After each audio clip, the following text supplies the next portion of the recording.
Hello, everybody. My name is Jennifer Lagasse, and I am the Assistant Director of Education Programs at the 9/11 Memorial and Museum in New York City. Today's session is titled Us versus Them, Addressing Othering in the Social Studies Classroom, and it's built pulling resources from a 3-lesson series that we have available to educators that focuses on the experience of Muslims in America after 9/11 as a window into this larger process of othering and the idea of forming in and out groups. So it's going to work best today, even though this session is pre-recorded, if you have something to write with and to write on, because I'm going to try to make it as dynamic as possible. So to get started, I've pulled some of the resources from that 3-lesson series, which I'm going to show you exactly where to access on our website, into a presentation, just so that we don't have to toggle back and forth between different tabs in my browser. So I'm going to pull that up for everybody now by sharing my screen. Okay, so here we are. So in order to get started, I find that it's very useful if everybody has a shared definition of other and othering. So other, when you're using it as a verb, we're going to use this definition today. The act of perceiving or classifying a group of people as essentially different or alien from oneself. And let me move my little window of my face down a little bit. And this idea of othering as a verb kind of comes from the sociological tradition. But this quote from Merriam-Webster, I think, is a really simple, really handy way to think about othering as something we do. And they say othering can be as simple as speaking of a group of people as them in relation to another's us. There's an added layer here that often us has a positive connotation, and those outside our group can have a moderate to quite severe negative connotation. So this is, and this is where if you have your pen and paper handy, this is your first opportunity to use it. But the way that we introduce this concept with educators and start getting them to think about how it anchors some of our study of history is to ask a simple question. When in our nation's past or present has a specific group been cast as them in an us versus them conflict? And usually when we ask this at a conference, hands shoot up across the room. So I want you to take a minute to sort of see what the first ideas are that pop into your head. And I'll share that with educators that we've worked with. Some historical examples that come up right away are Japanese American internment, the treatment of Native Americans, and even in more recent terms, because this obviously is something that is affecting us currently, a lot of teachers also mention the sort of increasingly divided and fractious nature of a lot of our civil and political discourse. So this is something that is understandable, accessible, and relevant for both educators and students. And the important thing in recognizing that it is a pattern is that it introduces this idea that perhaps we have an opportunity to interrupt and disrupt this pattern that we are seeing. So in order to dive into the experiences of Muslims and Muslim Americans after 9/11 as a case study to understand this phenomenon better, we like to anchor this in a quote from scholar and author Dalia Mogahed. She also happens to be an Egyptian American Muslim. And when speaking about the effects of the 9/11 attacks on her and her family, she said, "Not only had my country been attacked, but in a flash, somebody else's actions had turned me from a citizen to a suspect." And that's a quote from her TED Talk, What It's Like to Be Muslim in America. And the entire talk is fantastic. It's a great resource that you can use. But here she zeroes in on that exact idea. 1 minute she's a citizen, us, there's a break, and all of a sudden she is considered suspect. So that transition from us to them. And this is a common thread, in narratives from Muslims and Muslim Americans throughout this post 9/11 world. So what we like to do is use artifacts and images as primary sources that students can really hook into and dig into to start exploring this concept more deeply. And one resource that we incorporate into this lesson series is a cover. It's from the New Yorker, and I'd like to share that image with you now. And I'm going to be asking you to do some investigation with this image. So here is this cover of the New Yorker. I would like you to take it in for a moment. And as you are examining the entire image from top to bottom, I want you to make note of what stands out to you. What is the first thing that catches your eye? Then I want you to consider who appears in this image and where that person might be. And on a bigger level, we're going to talk about what this image is communicating and why it might have been created. And we're also importantly going to talk about when this image was created. So take a moment, try not to miss any details, top to bottom. So when we use this we've used it with students, we've used it with educators, and often the first thing that people call out is the enormous number of American flags in this image. This vehicle is covered on the top. We have large flags, small flags. And if all of the flags on poles that surround the vehicle and are attached to them aren't enough, there are, several flag decals also affixed to the side of this vehicle, and also even a sticker that says "God bless America." So that is often the first thing people pull to, is proliferation of American flags everywhere. And often the second thing that catches people's notice, sometimes the first, is there is a driver in this vehicle, and he appears to be male, and he is drawn very low in his seat. His hands are sloped upward and his body is sloped downward. So he's riding low. And people comment on the fact that his face is almost colorless, white, pale.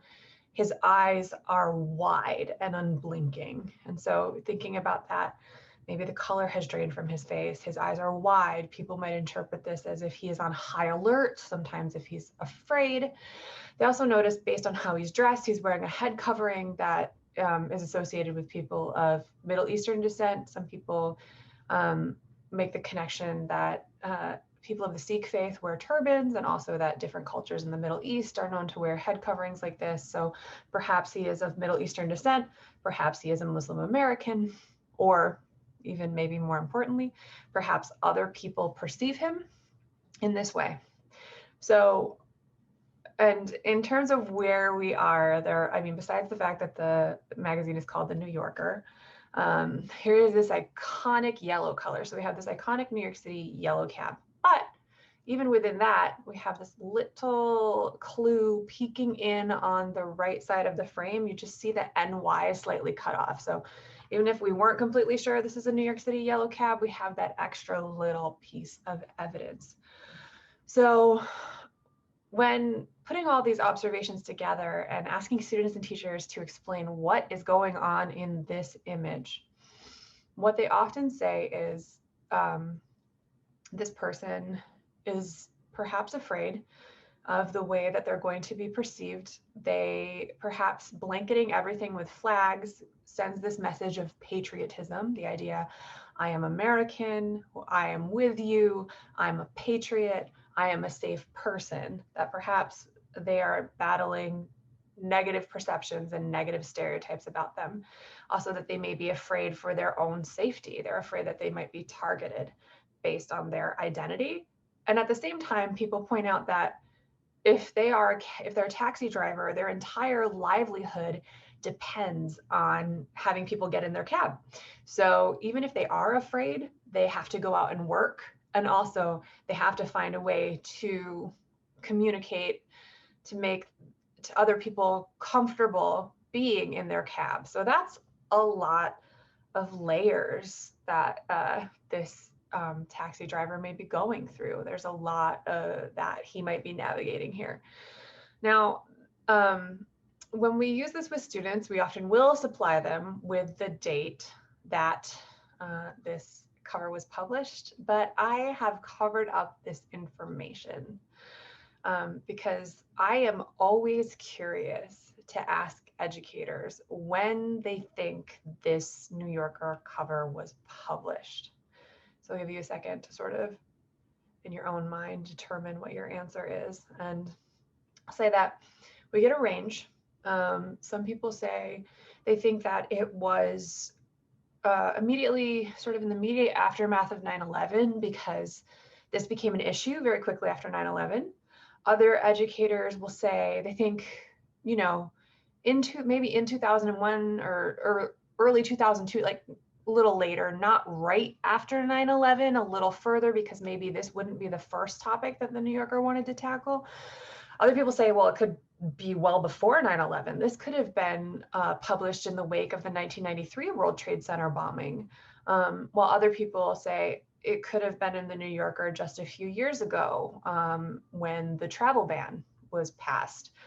And in this conversation about the fact that this cover fits so many different date ranges, we hit on the idea that this is a concept that is relevant to students' lives in 2020. So this was published in November of 2001, so really close after the 9/11 attack. So this is a relatively immediate response. So in order, now that we've investigated this, and this gives us a window again into that double pressure, that sort of double struggle of people of Middle Eastern descent, or who are or are perceived to be Muslim in the United States after 9/11. Again, back to Dahlia, the idea of being terrified because your country has been attacked, and also being terrified that you may be associated with the people who did that attack, that you might be considered dangerous or suspect based on your visible identity. What we like to do throughout all of our programs is to really center first person voice and the voices of people who were there. So we pair this New Yorker cover with a clip of a public program by an author and a scholar named Haroon Mogul, discussing his experiences as a young college student at NYU on September 11th, 2001. So I want to play you a short clip of his talk, and this clip is available on our website as a part of this lesson series. You know, I would go early to class, and I wanted to sit down next to this very pretty undergraduate who I was hoping to date. And I got out of the subway early, and that was when the first plane hit, the first tower was hit. And like most New Yorkers, I imagine every New Yorker, you know, we thought it was a horrible accident. You know, terrible, but an accident. And in retrospect, you know, nobody really sat there and said, why would a plane that large be flying directly into a building, right? Would there not be some evidence of a pilot attempting to, you know? And many people sat, you know, or stood staring and watching, and I thought to myself, you know, I'll go to class and we'll figure out what happened. And I went to class. Class was in the basement at Washington Square Park, and about, I don't know, maybe half an hour later, a student came downstairs and said, the second tower has been hit. And it's interesting you asked me the reaction. I knew it was bin Laden right away. I studied the Middle East. I came from a very religious family. My parents encouraged me to be, I think, deeply aware of the Muslim world, both the good and the very ugly. And I knew instantly that there was no other movement or organization that could do that or would want to do that. And I remember one of the first claims of responsibility was the Popular Front for the Liberation of Palestine. I don't know if anyone remembers that. It was brief. And I remember thinking to myself, there's no way PFLP would or could do this. And it was a very strange moment because, for one thing, my brother worked in the towers. So, I was panicked because I didn't know what had happened to him. I was scared, just like anyone else was scared, because there's massive attack is unfolding. Rumors were swirling. I'm sure you'd heard that, we heard Denver was hit and Pittsburgh was hit and Seattle was hit. And I was president of one of the, if not the largest community in proximity to Ground Zero, Muslim community. And I'm a 21-year-old kid whose intention that morning was to go on a date. And now I'm standing there in Washington Square Park looking at a sky full of smoke. And I asked a friend of mine, what are we supposed to do now? And he said, well, you're the president of the Muslim club, so that's up to you. And that was a very overwhelming moment. Thinking about why, and I will say Haroon did a really excellent hour to hour and a half long talk in our auditorium. And we pulled this specific clip to pair with that image because it helps to sort of reinforce and verbalize sort of some of the observations that everybody was making, but also because he, at the end, in a really helpful way, kind of breaks down a lot of these different layers of identity. He's talking about, I'm reacting as a visibly Muslim man in New York City, as the president of the Muslim club at NYU, as his friend says, as a brother who has his brother working in the towers, as a New Yorker, and as a 21-year-old kid who wanted to go on a date that morning. So just giving all of those different layers of identity and sort of talking about his reaction on different levels can be really helpful to sort of anchor the observations that students make when they are working through that cover story. And sort of thinking about anchoring those observations, of course, it's always more powerful to show than to tell. So another resource that's a part of the lesson series is a graph that attempts to make some of the idea of that othering does not exist in a vacuum. It's not just a thing that happens. It has real and sometimes severe consequences for the targets of othering. So how can we show students, what's our different ways that we can demonstrate the real and very negative impact that othering can have? So in order to do that, we put together this resource. All right, just there we go. All of the, and I'll move my little face up over here so that I'm not blocking anything for you. This graph pulls together 11 years of statistics from the FBI Unified Crime Report. And so these numbers represent anti-Muslim hate crimes as measured by the FBI. Now, this is one data point that's really important to be clear about. You can't really draw giant conclusions from one data point. And also, this data is considered to be flawed in that, honestly, hate crimes, there's not a unified system of reporting hate crimes across states, and they are generally agreed to be vastly underreported. So the numbers on this graph are probably actually quite small compared to the overall reality. Nonetheless, this visual can be really helpful. So usually when I'm examining this, I skip over the elephant in the room and I ask students and teachers to look at the levels of reported anti-Muslim hate crimes between 1996 and 2000 and to describe those levels. As you can see, they are quite low. And then we skip over 2001 for a second, sort of leap over this giant spike, right? We have this giant spike. But then to compare the levels in 2002 through 2017 and what happens.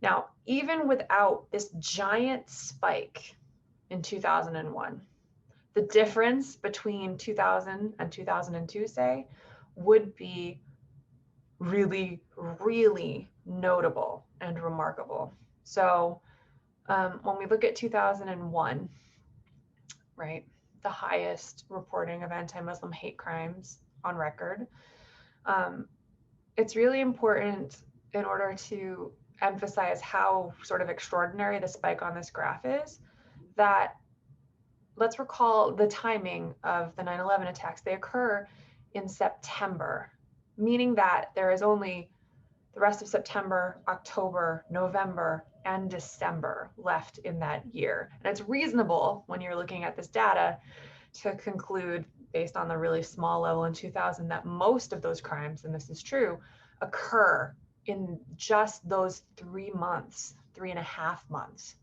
of 2001, right? So we see this huge spike, but perhaps one of the really important takeaways is that it's not just bad for a year and then returns. You can see in the trend that the graph never goes back down to pre-2001 levels, and in fact, in recent years has been creeping upward. So again, this idea that one of the best tools we have to engage students is demonstrating relevance to their lived experience in their lives. And so obviously this is something that is relevant and present in their lives, even today. All right, so what I want to do now is I want to talk about how you can use personal narratives and artifacts in your teaching about this topic as a way to introduce diverse voices into the conversation.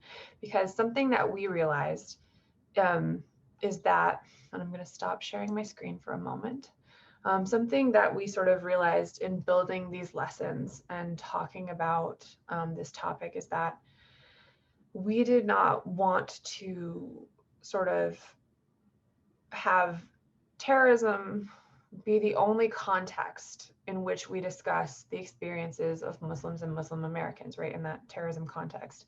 Our mission, something that's central to our mission, is honoring and remembering the victims of the 9/11 attacks. And those victims did include Muslims and Muslim Americans. And so by introducing their voices, we're not only adding more voices to the conversation, we are also honoring that dual mission that we have, which is to accurately tell history and to honor and remember those victims. So I would like to introduce you to one of the victims of the 9/11 attacks and show you how to use some tools on our website that can anchor you in artifacts and how they can help fill out a personal story. So I am going to share my screen again. And what we are going to do is I'm going to show you where to find all of these resources on our website. So here is our homepage, 911memorial.org. So for teachers, your zone is going to be this Learn tab. You can see we actually have there we go, the students and teachers drop down here. We have virtual field trips, lesson plans, anniversary in the schools webinar, PD, and webinar stories. We're going to be digging into a lot of these resources in just a moment, and I'm going to show you where to find all of those lesson plans. But two other resources that are at your disposal are Name Finder, which here you see here, it's names.911memorial.org. With this, you can find out basic information about any victim who appears on the memorial. And 9/11 victims represent over 90 nations, every walk of life, every age range. So this can be a really great tool to help your students connect to victims. So what I would like to do is I am going to search for a young woman named Shakila Yasmin, and here she is. All right. So when you go to Name Finder, it shows you where she is on the parapets. She's on the North Pool on panel 15. Here is Shakila's name. And we get some basic information about her. Shakila was a young woman who had immigrated to Brooklyn from Bangladesh. When we look at, do a little inquiry with her picture, and especially people who went to high school in the 90s and early 2000s, a lot of them have exactly this graduation photo where you're wearing some sort of black drape over your shoulders. And you get some basic information about her, including requested adjacencies. And so what an adjacency means is that surviving colleagues, family members, and friends were able to request that names that were connected in life appear together on the memorial. So she is next to Nurul H. Mia. And while it doesn't necessarily tell you here how they are connected, we're going to find that out by looking at some of Shakila's personal effects. But beginning here, looking at her photo, finding out this basic information about her. She's a young woman, where she works, where she lives, is an excellent starting point. So now we have a face to go along with this name. So one reason that I love using Shakila is that we also have many objects that belong to her that are in our museum collection.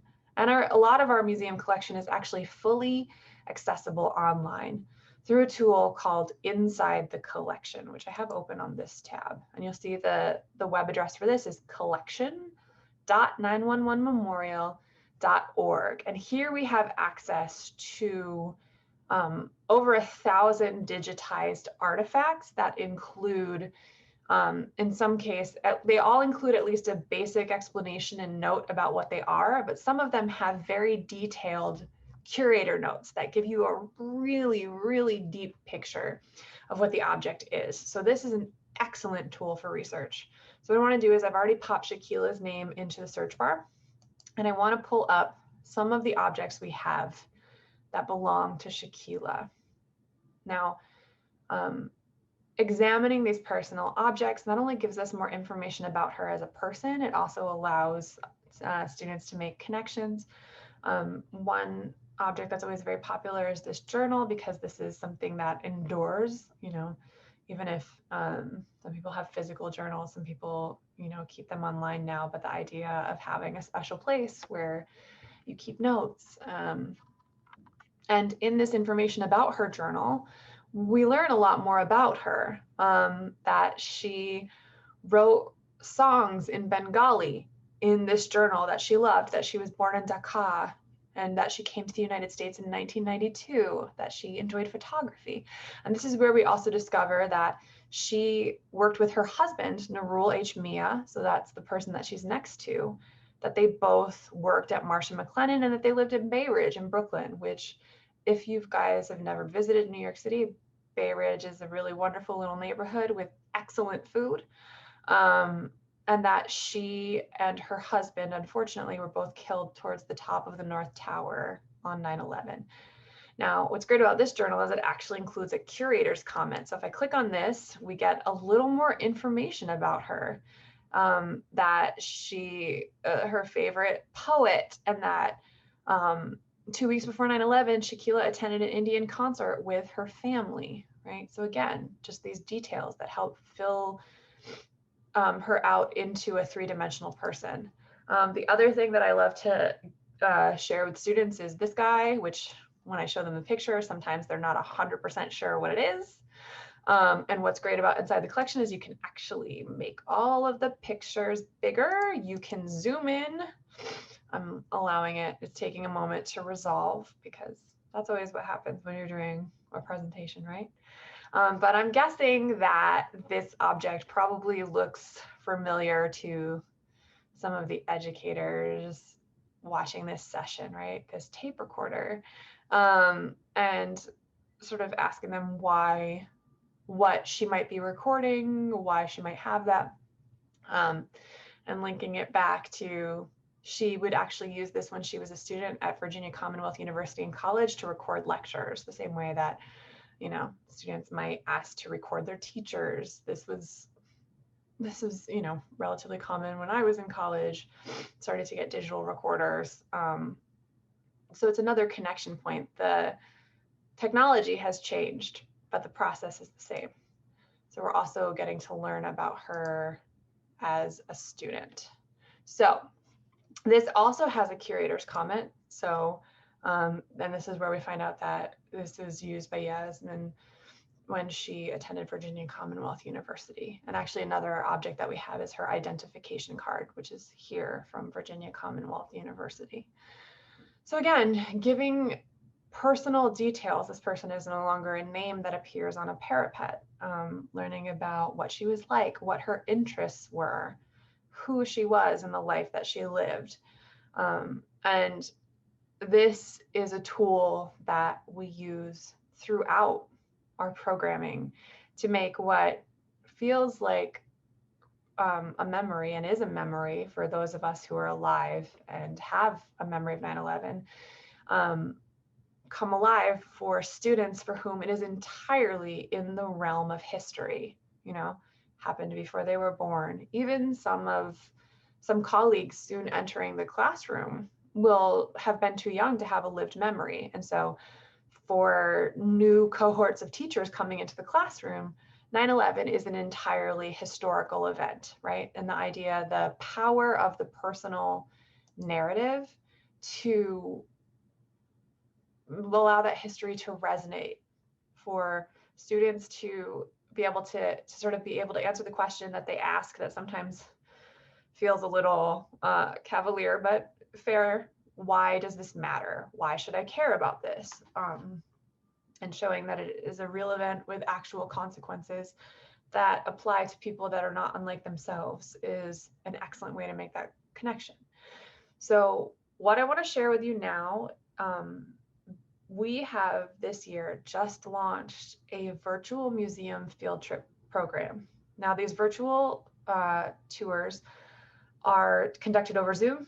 They're 45 minutes and they are live. And they use this concept of pairing artifacts and exploring those objects with personal stories to help students better understand 9/11 and connect to it.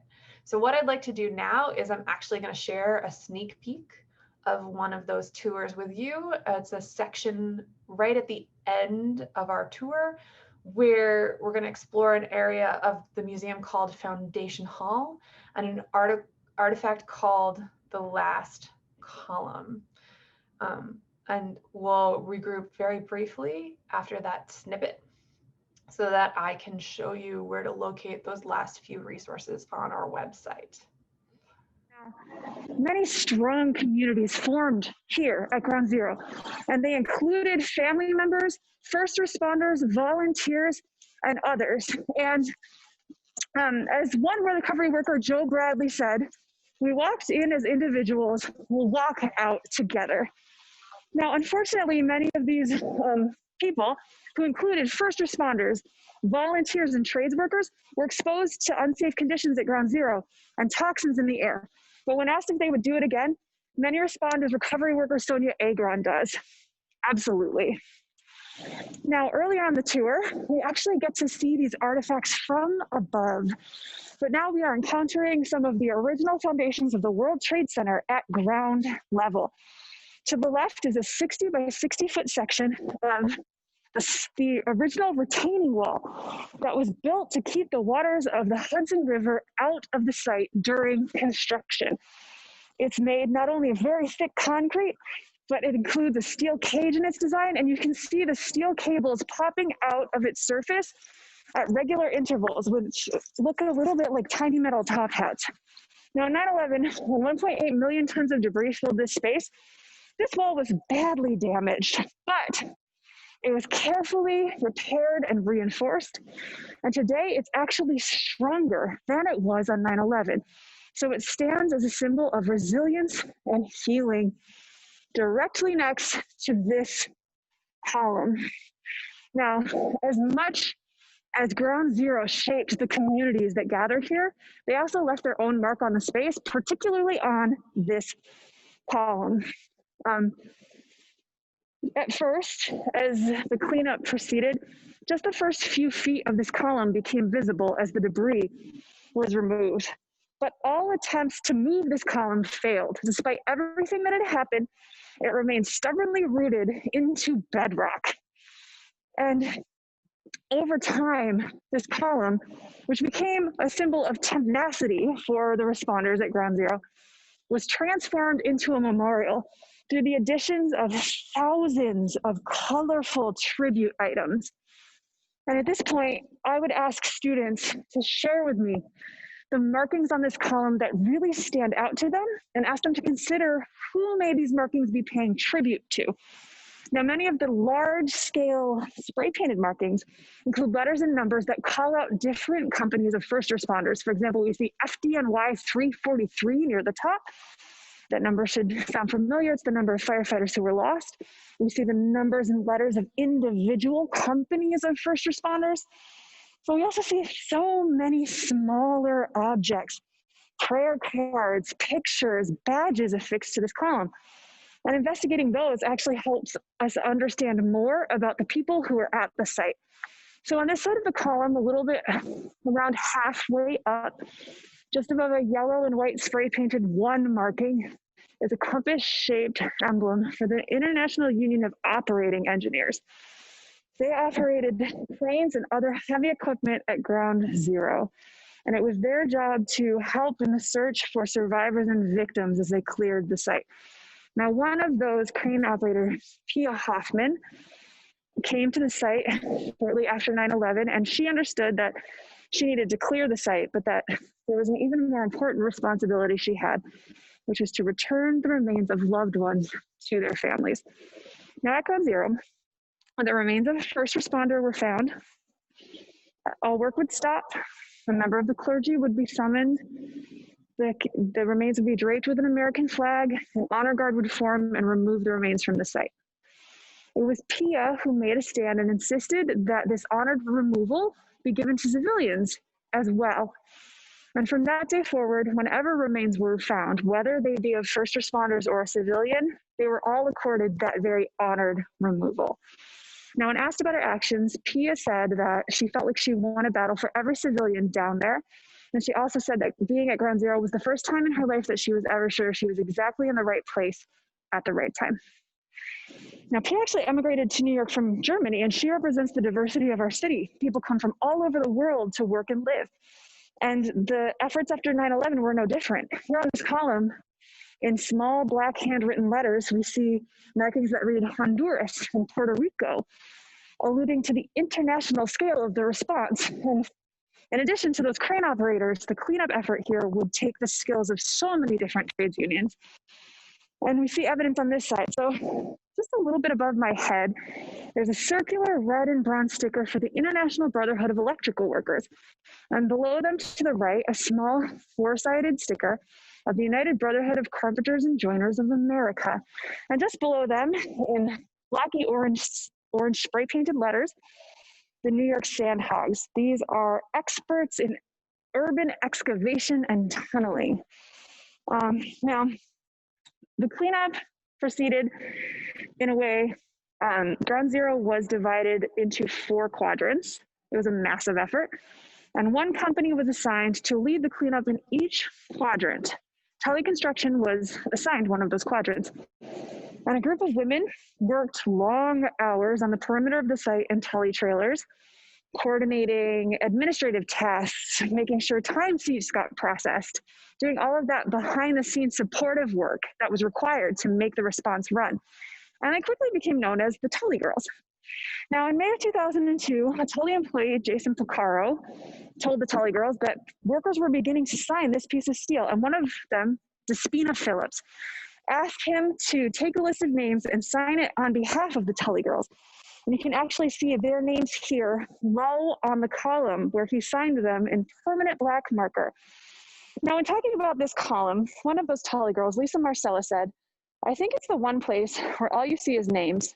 Female, male, none of that matters. It matters that everyone had a hand in trying to make this horrible thing better in any possible way. And it didn't matter if you were just administrative, or if you were out there on a machine, or if you were digging all night. We all played some role, and every role was important."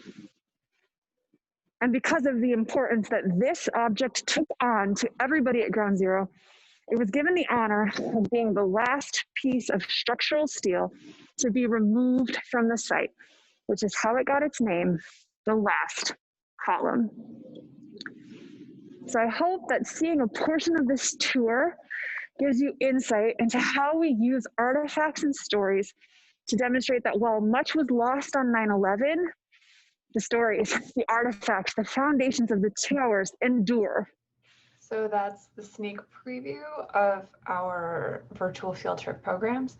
Now, I am going to share my screen one last time to show you where to access that. So if you are interested, we're going to go back to this tab. If you are interested in potentially doing a virtual field trip with your students, that is underneath this Learn tab on students and teachers.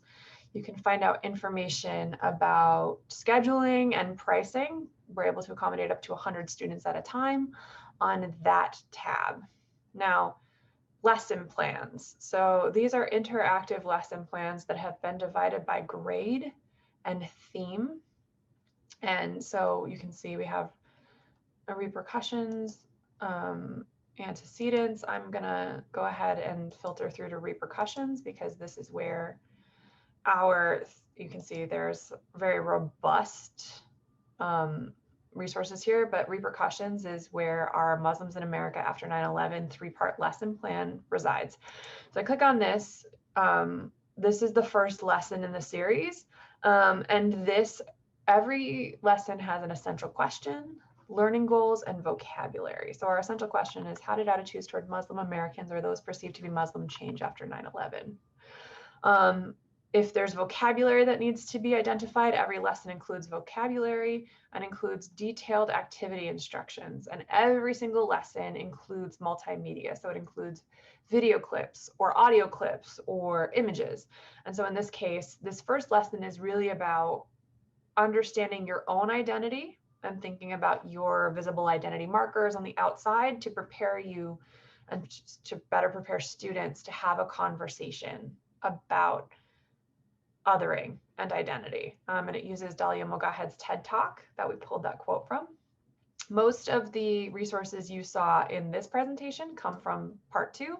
What's nice about all of the lessons that are associated is you can click through and you can see here's that New Yorker cover. Here's a lot of those questions that I was asking you. Some text, and here's the clip that we watched with Haroon. It's embedded right here. Something that's great about these lesson plans is that you can pull the covers up, you can pinch and zoom, you can get really close in there if you really want to take a look at his face, at all the different tools. So that's really great. These are also printable resources. It has the questions, it has clips, and it even actually has a second clip from Haroon's program that we didn't have time to play today. And you'll see this should look familiar. Here's the chart that we used. So this was the bulk of our lesson today. And this third part of the lesson works on building an extremely specific vocabulary around Islamist extremism and Al-Qaeda, being able to be extremely specific because a lot of reporting in media is not specific in their language about who we're actually talking about when we're talking about the perpetrators of the attacks and how their beliefs are separate and distinct from the vast majority of Muslims. So we have resources here that help you break out that language. We also have another clip of Haroon. This program again is excellent, and you can actually access the entire thing on our website if you would like. Also, we always have a link. This link here will take you to the entire program so that you can watch all of it. And we finish by doing this exploration of inside the collection and name finder about Shakila Yasmin, who happens to be one of the Muslim victims of the 9/11 attacks. So trying to provide that holistic 360 view.